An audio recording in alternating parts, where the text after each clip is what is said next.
যেখানে 2022-এ প্রথম বুস্টার দেওয়ার কথা সেটা আমরা করিনি। 2024-এর গণ আন্দোলনের পরে স্বৈরাচারী সরকার বিদায় নেওয়ার পর যে অন্তর্বর্তীকালীন সরকার আমাদের দায়িত্ব নিল সারা বাংলাদেশ এবং সব কিছুর, সেখানে ওনারা আরেকটা ভুল করলো। সেটা কি? সেক্টর প্রোগ্রামটা ও অপারেশন প্ল্যানটা বন্ধ করে দিল। এবং তার পরবর্তীতে যে কোন প্ল্যানে সেই কাজগুলো হবে, সেই কাজগুলো ওনারা কোনো দিক নির্দেশনা দিয়ে যায়নি। টিকার বন্দোবস্ত রেখে যায় নাই। এছাড়াও অন্যান্য অপারেশন প্ল্যানের কার্যক্রম বন্ধ হয়ে গেল। আজকে শুধু হামের প্রাদুর্ভাব দেখা যাচ্ছে, কদিন পরে দেখা যাবে যে হয়তো ম্যালেরিয়া চলে আসবে। টিউবারকুলোসিস প্রোগ্রাম অলমোস্ট বন্ধ। টিবি প্ল্যান যেটা, সেটার ওষুধও খুব বেশি দিন না। সেই টিবিগুলো আমাদের মধ্যে ছড়াই পড়ার সম্ভাবনা আছে। এবং বর্তমানে এই সরকার আসছে মাত্র আজকে 2 মাস হলো, এবং এটা প্রায় 1 মাস আগে চালু হয়েছে। এবং তখন তাদের কাছে সেই ইনফরমেশনটাও ছিল না যে টিকার অবস্থা কী ছিল, আমি যতটুকু জানি। এবং এটা একটা সিক অ্যান্ড হাইডের মতন, যে লুকানো ছাপানোর মতন অনেকটা চলে আসছে। আজকে আমাদের শিশুদের মৃত্যু হার দেখে আমরা সবাই ব্যথিত, কিন্তু এটা কেন হলো এটা অবশ্যই আমি একমত, এটা খতিয়ে দেখা উচিত। এর সাথে যারা জড়িত তাদেরকে অবশ্যই আইনের আওতায় আনতে হবে। সবচেয়ে বড় যেটা, আমাদের এর থেকে শিক্ষা নিতে হবে যে এই ধরনের প্ল্যান বন্ধ করার আগে, এই ধরনের অপারেশন প্ল্যানগুলো বন্ধ করার আগে নেক্সট পরিকল্পনা ঠিক না করে কোনো পরিকল্পনাই বন্ধ করা যাবে না। আপনি কিছু জিনিস লক্ষ্য করেছেন নিশ্চয়ই, গত অন্তর্বর্তী সরকারের যেরকম অনেক প্রত্যাশা ছিল তাদের প্রতি, আবার অনেক সমালোচনা হয়েছে, বিশেষ করে স্বাস্থ্য উপদেষ্টা নিয়ে প্রচুর কথাবার্তা এবং ওনাদের উদাসীনতা বলতে গেলে আসলে অনেক কিছুই বলা যায়। আজকে যেহেতু হামনে আমাদের এই একটা দিয়েই বোঝা যায় যে সাকসেস সেক্টরকে ওনারা কী অবস্থায় রেখে গিয়েছেন।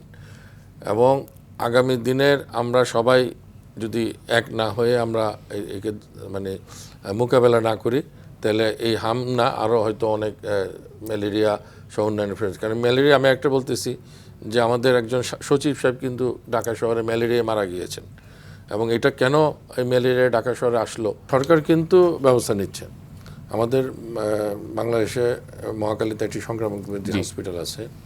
এছাড়াও প্রত্যেকটি মেডিকেল কলেজ, সদর হসপিটাল সহ সব জায়গায় কিন্তু আইসোলেশন ওয়ার্ড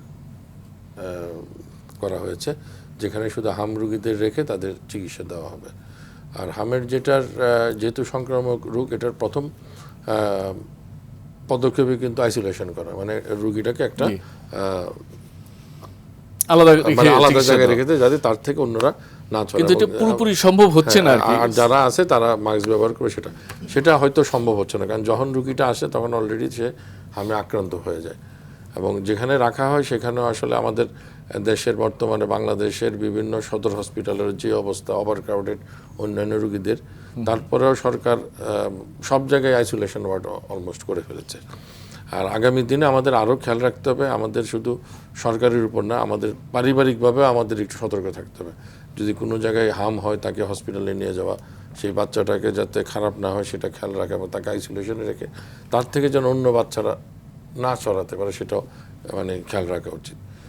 আর যেটা হলো যে, যেহেতু আগামীকাল থেকে সারা বাংলাদেশে টিকা দেওয়া শুরু হবে, সেখানে সবার সচেতনতা, টিকা যত তাড়াতাড়ি সম্ভব বাচ্চাদের সেই টিকা কেন্দ্রে নিয়ে টিকাটা দেওয়া উচিত।